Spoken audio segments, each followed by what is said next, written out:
What is up, everybody? Welcome back to the channel. Today we're going to talk about back tension and proper back tension movement. Let's go.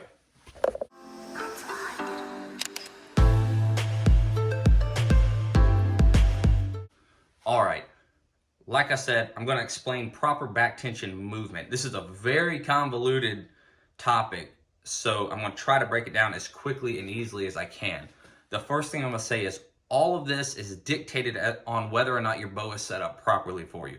If the draw length and things aren't set correctly for you, this isn't going to apply. You got to get that sorted out first. I'll make a video on checking draw length and things later.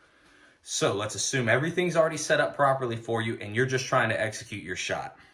When you draw back and anchor and start to apply back tension, if your release hand pulls away from your anchor point, you're pulling with your shoulder, not your back.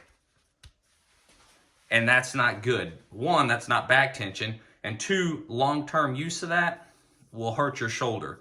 This has been documented by archery coaches all over. So, nothing new here. If you start to execute your shot, wrist strap, thumb button, hinge, whatever it is, and you start to pull off that anchor point, I'm exaggerating it some, but you start to pull away from your anchor point, you're not engaging back tension. Because if you're engaging the proper back tension, your anchor point won't move because you're just building tension in your back. So a good way to feel what part of your back you need to be using is to anchor and then take this elbow and move it behind you, not away from you. If you bring it back behind you, you'll feel tension build up in your rhomboid right along your spine. That's where you want tension to build. I'm not saying when you execute the shot that you need to be curling that elbow behind you.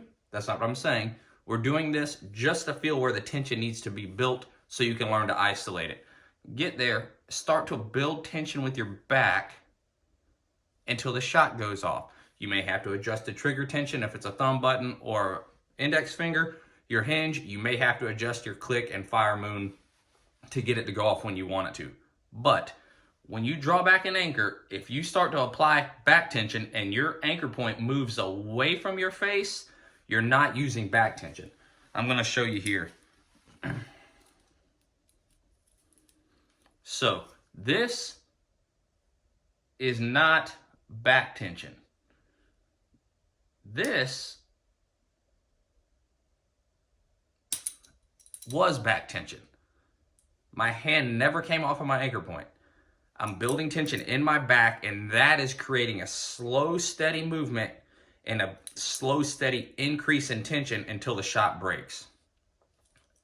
One other thing to keep in mind here when you're trying to learn back tension, if you're pulling and pulling and pulling, and you know that you're applying tension in the right spot, you've already established that, but the shot won't go off, or it's still moving away from your anchor point a little bit, you could be collapsing your front shoulder. This is a big thing when people first start learning back tension because you're applying tension against it. You're pulling, so a lot of folks want to collapse that front shoulder, or that front shoulder will bend away.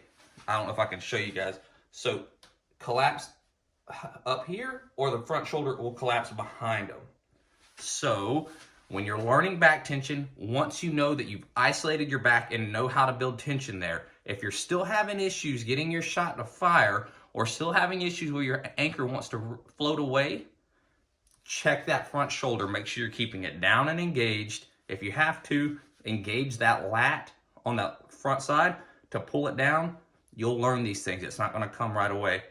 Keep that front shoulder down, pull through with your scapula and your rhomboid muscles, and engage the shot that way. If it's shoulders creeping up or creeping back, it's going to be hell to get it to go off. Trust me, I've been there and done that. Learn from me so you guys don't get pissed off like I used to. Have a good one and go shoot your bow.